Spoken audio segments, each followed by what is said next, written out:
Do you know the hottest design trends this season involve you getting some tape and thinking outside the box? Design consultant Taniya Nayak shows us. What are some of the easy and budget-friendly ways we can update our homes? Yes, well, there are so many. I love that you said easy and budget-friendly because that is what I am all about. So one of the things you can do on a larger scale, and then we can work our way down, is painting a room. Because people always ask me, how do I get the biggest bang for your buck? That is how you get the biggest bang for your buck. So one, choose a nice warm, toasty fall color like I chose here. It's kind of a cozy brown and it's fairly neutral, so it'll go with a lot of different things.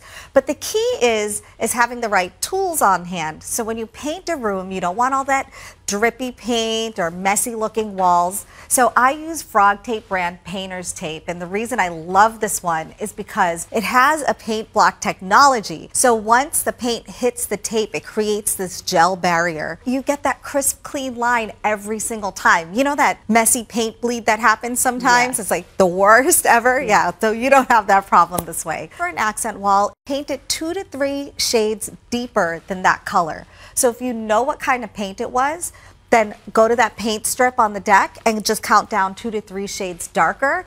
And that is the perfect way to add depth and create a very blended accent wall into your space. Do you have any decor recommendations if you really want to warm up a room? Right now we're seeing a big trend with rustic meets modern.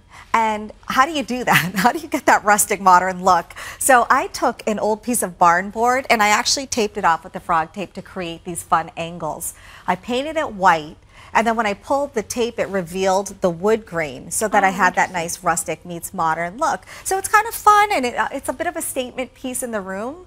But I also love the fact that when you were saying how do you create that warm effect, you can hang blankets off of it. A lot of times we see blankets in a basket, but if you have a coat hook, put your blankets on the wall, and that way it adds more texture to the room. It's easy for grab and go for getting comfy and cozy. So I love doing that type of thing. We've seen like blanket ladders, but this is a new way to approach it. That's a really good idea. So would your biggest tip for painting be that frog tape? Yeah, I love using it. This is something a lot of people don't realize. You pull the tape when the paint is still wet. Some people wait until it's dry. Oh yeah. But it's better to pull it when it's wet because then it doesn't pull the paint with it. So that's a good little tip. All good stuff to know. No problem. Good. Yeah, and just have fun with it. Keep it cozy. Add texture into the space. Blankets, pillows with texture are always a great way to get your house fall ready.